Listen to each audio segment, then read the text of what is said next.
ശാസ്ത്രീയ ഉപനിഷത്ത് പഠനം ക്ലാസ് 344. നമ്മളിന്ന് നോക്കുന്ന 63ാമത്തെ ഉപനിഷത്തായിട്ട് ചാന്ദ്രോഗ്യോപനിഷത്താണ്. അതിൽ 2ാമത്തെ അധ്യായത്തിൽ 11ാമത്തെ ഖണ്ഡം മുതൽ 21 വരെയുള്ള ഖണ്ഡമാണ് നമ്മളിന്ന് നോക്കുന്നത്. ഇതിൽ മുമ്പ് നമ്മൾ പ്രപഞ്ചമെല്ലാം ഉണ്ടായിരിക്കുന്ന ഏതിൽ നിന്നാണ്? സോമത്തിൽ നിന്നാണ്, അല്ലെങ്കിൽ സാമവേദം അതാണ്, സാമത്തിൽ നിന്നാണ്. അപ്പം എന്താണ് സാമം അല്ലെങ്കിൽ സോമം എന്നെല്ലാം പറഞ്ഞു കഴിഞ്ഞാൽ,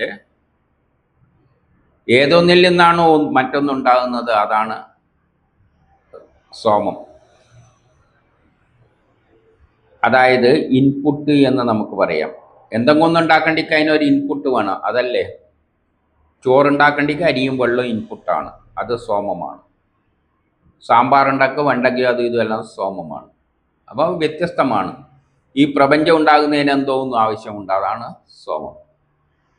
അങ്ങനെ ഇരിക്കുമ്പോൾ ഈ പ്രപഞ്ചത്തിലുള്ള എല്ലാം സോമത്തിൽ നിന്ന് ഉത്ഭവിച്ചതാണ്. അങ്ങനെ ഉണ്ടാകുന്നത് പലതായിട്ടാണ് ഉണ്ടായിരിക്കുന്നത്.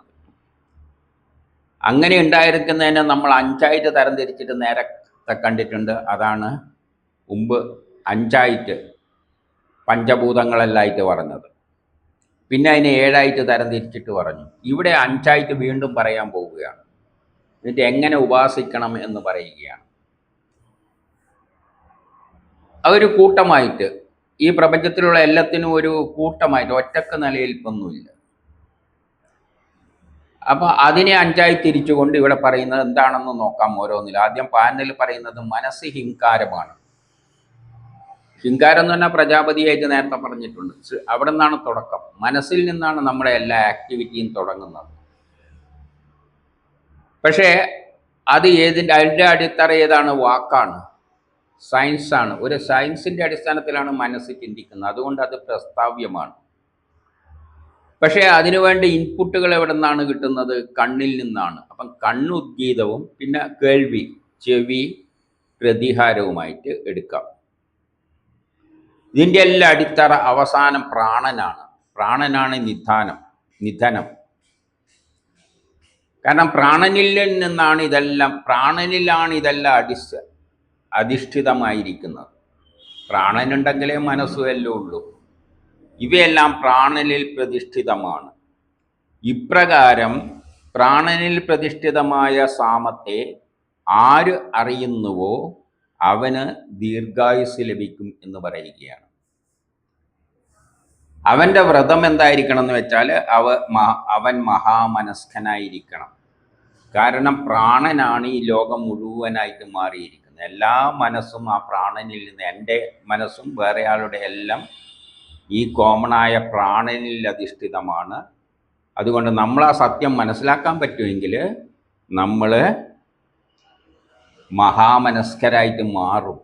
അവൻ്റെ വ്രതം അതാണ്. ഇനി 12 മഥനം ചെയ്യുക ഹിങ്കാരമാണ്. അഗ്നി എങ്ങനെയാണ് ഉണ്ടാകുന്നത്? മഥനത്തിലൂടെയാണ്. ഉരച്ചിട്ട് അഗ്നി ഉണ്ടാകും. അപ്പോൾ ഉരക്കുമ്പോൾ അതിൽ നിന്ന് ഉത്ഭവിക്കുന്ന ധൂമത്തെ പ്രസ്താവ്യമായിട്ടെടുക്കാം. ധൂമം, പുക, അവിടെയാണ് ഒരു രാസപ്രവർത്തനം നടക്കുന്നത്. അതിലൂടെയാണ് തീ ഉണ്ടാകുന്നത്. ജ്വലിക്കുന്നത് ഉദ്ഗീതമായിട്ടെടുക്കുക. അപ്പോഴാണ് ജ്വലിക്കുക. പിന്നെ അതെന്തായി തീരും? കനലായിട്ട് തീരും. അത് പ്രതിഹാരം. അപ്പോൾ പിന്നെ അത് ഉപശമിക്കുക. പിന്നെ ശാന്തമായിട്ടത് നിൽക്കുന്നത് നിധനം. അപ്പോൾ ഒരു തീ കത്തുമ്പോൾ ഉരസി പുക വന്ന് ജ്വലിച്ച് പിന്നെ കനലായി തീർന്ന് പിന്നെ ശമിക്കുന്നത്, അത് നിധനം. ഇതെല്ലാം ഏതിൽ പ്രതിഷ്ഠിതമാണ്? അഗ്നിയിൽ പ്രതിഷ്ഠിതമാണ്. അപ്പോൾ അഗ്നി എന്ന് പറയുമ്പോൾ ഇതെല്ലാം അതിൻ്റെ അകത്ത് വരും. ഇത്തരത്തിൻ്റെ ഒരു കൂട്ടമാണ് അഗ്നി. അഗ്നിയിൽ പ്രതിഷ്ഠിതമായ ഈ രഥത്തെ, ഇതൊരു രഥമാണ്, സഞ്ചരിക്കുന്നതാണ്. ഒരസലിൽ നിന്ന് തുടങ്ങി പുക വന്ന് അങ്ങനെയുള്ളൊരു സഞ്ചാരമാണ്. എന്നിട്ടാണ് അവസാനം ശമിക്കുന്നത്, ഒരു രഥം സഞ്ചരിക്കുന്നത് പോലെ.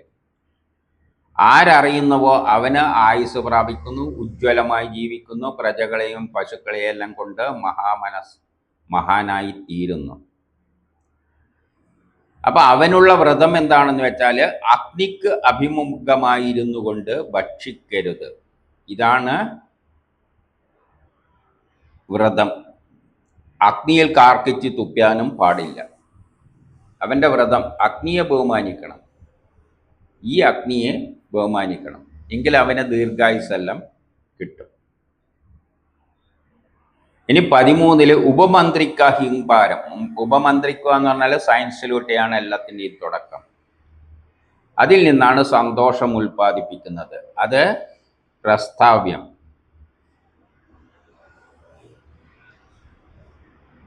സന്തോഷിപ്പിക്കുക. അപ്പൊ ഇതൊരു സ്ത്രീയായിട്ട് ബന്ധപ്പെട്ടുകൊണ്ടാണ് പറയാൻ പോകുന്നത്.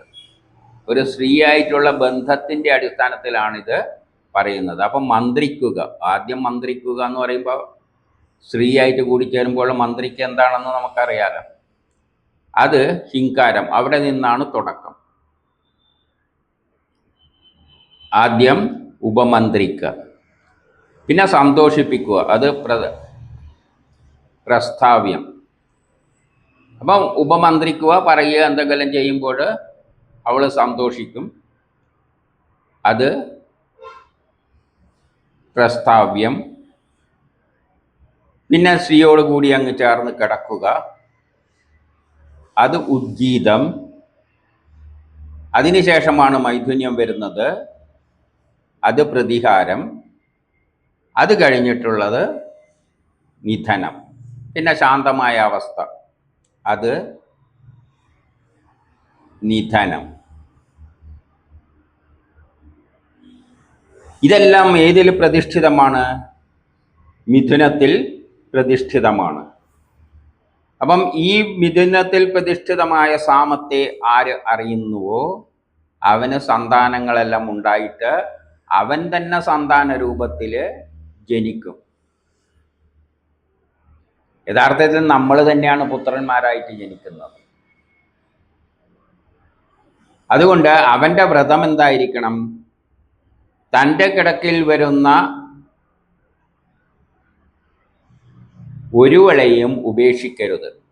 തൻ്റെ കൂടെ കിടക്കാൻ വരുന്ന ഒരുവളെയും, കിടക്കയിൽ വരുന്ന ഒരുവളെയും ഉപേക്ഷിക്കാൻ പാടില്ല എന്നാണ് അവൻ്റെ വ്രതം.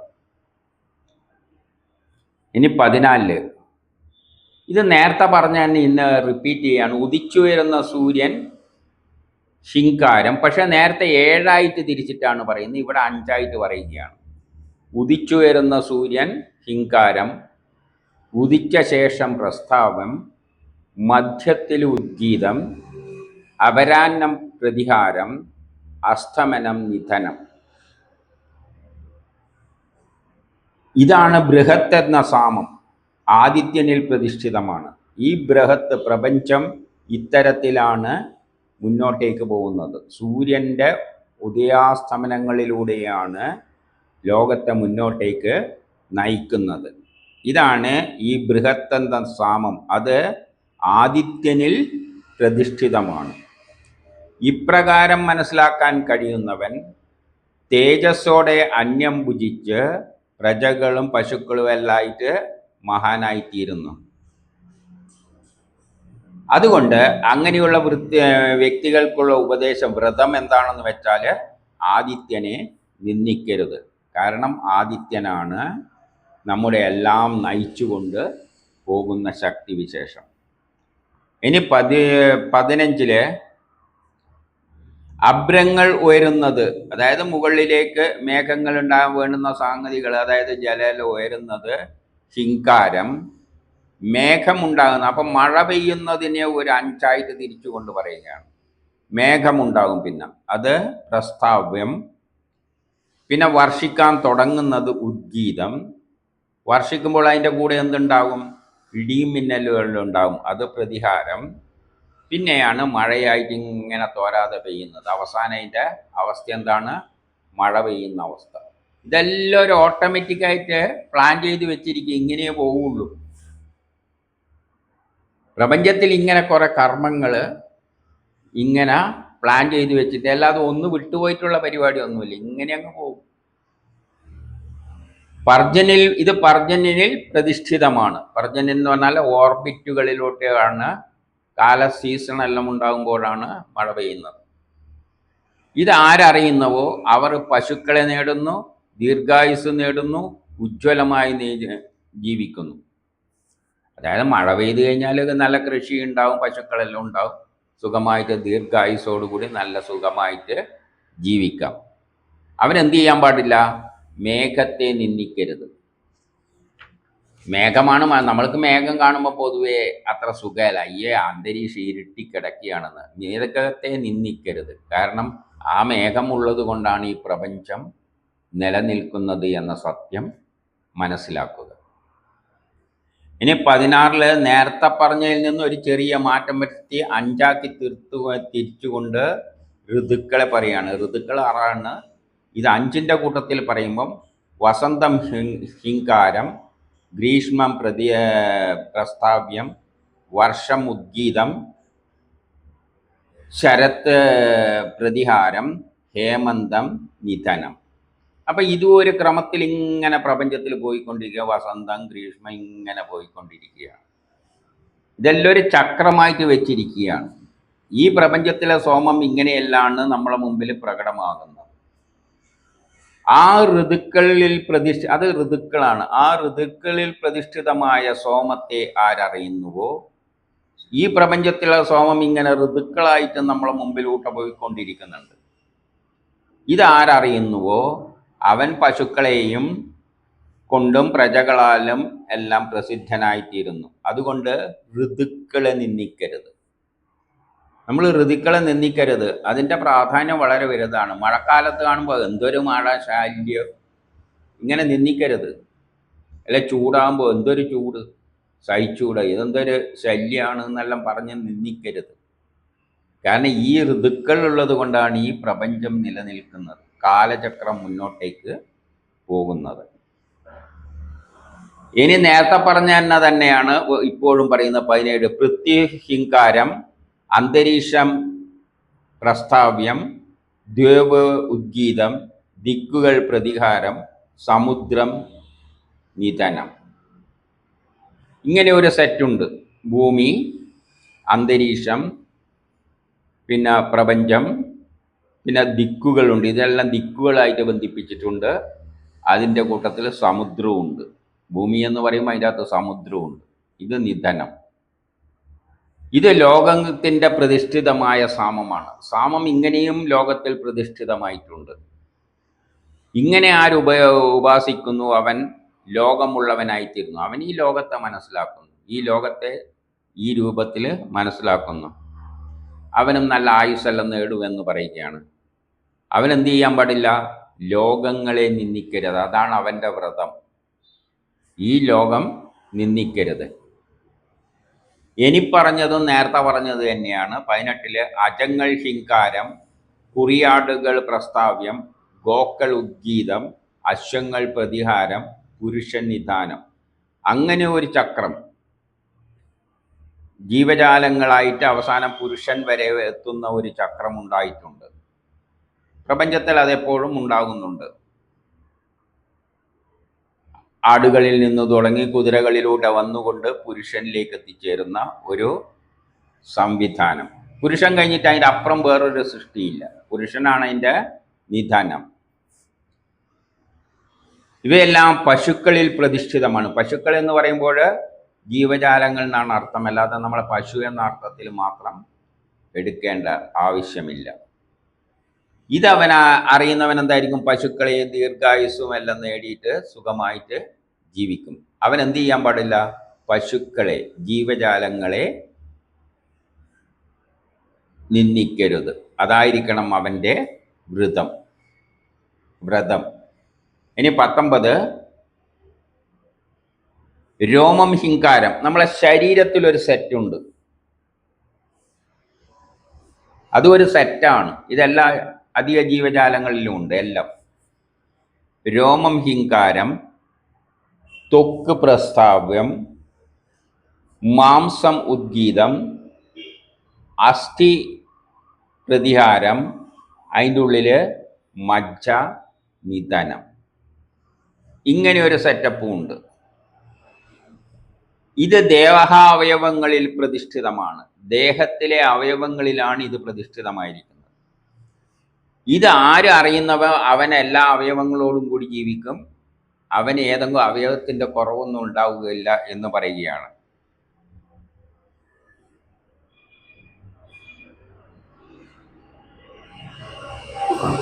അവനെന്ത് വേണമെന്ന് വെച്ചാൽ 1 വർഷം മാംസം ഭക്ഷിക്കാതിരിക്കുന്നതാണ് അവൻ്റെ വ്രതം. ഈ സത്യം മനസ്സിലാക്കുന്ന 1 വർഷം മാംസാഹാരം ഭക്ഷിക്കാതിരിക്കണം. അപ്പം മാംസം ഭക്ഷിക്കണ്ട എന്നൊന്നും പറയുന്നില്ല, 1 വർഷം മാംസാഹാരം ഉപേക്ഷിക്കുക, അത് വ്രതമാണ്. അപ്പോഴെന്ത് പറ്റും? ശരീരത്തിലെ കൊഴുപ്പുകളെല്ലാം അങ്ങ് പോയിക്കോളും. അല്ലാതെ തിന്നു പോയാൽ വേണ്ടാതെയെല്ലാം ഇങ്ങനെ കൊടുത്തു വരും. 1 വർഷം മാംസം ഉപേക്ഷിച്ച് കഴിഞ്ഞാൽ നമ്മുടെ ശരീരം എന്താവും? കൊഴുപ്പെല്ലാം അങ്ങ് പോയി തീർന്ന് ക്ലീൻ ആവും. പിന്നെ അടുത്ത വർഷം മുതൽ തിന്നാം. അപ്പം മാംസം ഭക്ഷിക്കണ്ടെന്നൊന്നും ഇവിടെ ഉപനിഷത്തും പറഞ്ഞിട്ടില്ല.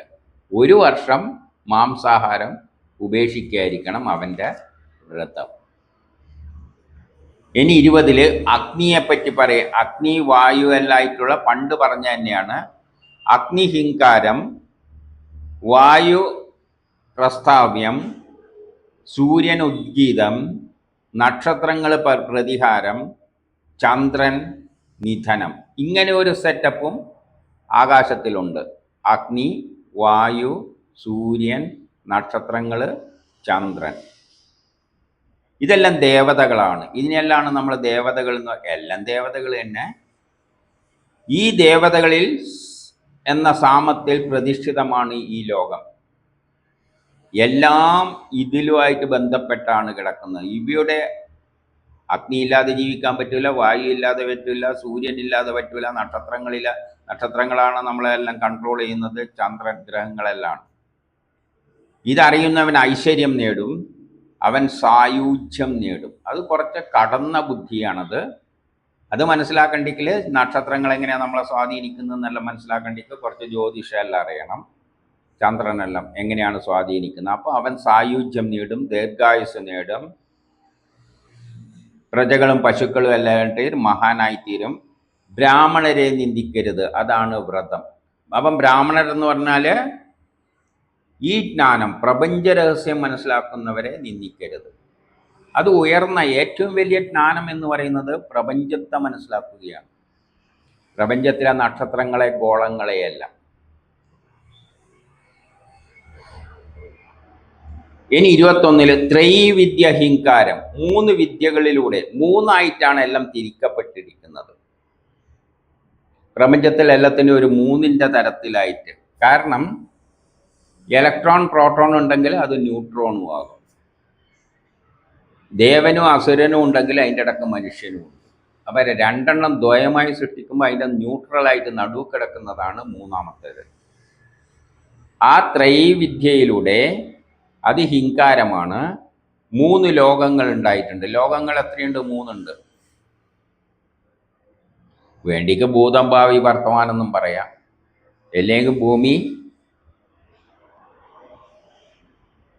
പാതാളം, സ്വർഗം, ഭൂമി, സ്വർഗം, പാതാളം, ഇങ്ങനെയെല്ലായിട്ട് തീരാം. ഇത് പ്രസ്താവ്യം. അഗ്നി, വായു, സൂര്യൻ, ഇത് ഉദ്ഗീതം. ഇതൊരു കൂട്ടുകെട്ടാണ്. അഗ്നിയും വായുവും സൂര്യനും ഇതെല്ലാം പരസ്പരം ബന്ധപ്പെട്ട ഒരു കൂട്ടുകെട്ടാണ്. അത് ഉദ്ഗീതം. നക്ഷത്രങ്ങൾ, പക്ഷികൾ, രശ്മികൾ. നക്ഷത്രങ്ങൾ, പക്ഷികൾ, രശ്മികൾ. നക്ഷത്രങ്ങൾ എന്ന് പറയുന്നത് മനസ്സിലായി, ആകാശത്തിലെ ഗ്രഹങ്ങളാണ്. പക്ഷികൾ എന്ന് പറയുന്നത് ആകാശത്തിൽ തന്നെ സഞ്ചരിക്കുന്ന വിഭാഗമാണ്. നക്ഷത്രങ്ങൾ ആകാശത്തിലാണ്, ആകാശത്തിലുള്ള പിന്നെ എന്താണ്? പക്ഷികളാണ്. ഇപ്പം മനുഷ്യരുണ്ട് ബഹിരാകാശത്തല്ല, ആകാശത്തങ്ങനെ പറന്ന് നടക്കുന്നുണ്ട്. എന്നാൽ യഥാർത്ഥത്തിൽ പ്രകൃതി വിഭാവനം ചെയ്തത് പക്ഷികൾക്കാണ്. അപ്പോൾ ആകാശം, പക്ഷികൾ, രശ്മികൾ, ആകാശത്തു നിന്നാണല്ലോ രശ്മികൾ വരുന്നത്. അങ്ങനെ 3 പ്രതിഹാരം. സർപ്പങ്ങൾ, ഗന്ധർവന്മാർ, പിതൃക്കൾ, ഇത് നിധനം. പിന്നെയുള്ളത് സർപ്പങ്ങൾ. സർപ്പങ്ങൾ എന്ന് പറയുന്നത് സിഗ്നലുകളെല്ലായിട്ട് എടുക്കണം. വെറും സർപ്പം എന്ന് പറഞ്ഞാൽ പാമ്പല്ല, സർപ്പരൂപത്തിൽ ഒഴുകുന്ന സിഗ്നൽ സിസ്റ്റം എല്ലാം അതിൽ വരും. അതിന് വിഷസ്വഭാവമുണ്ട്.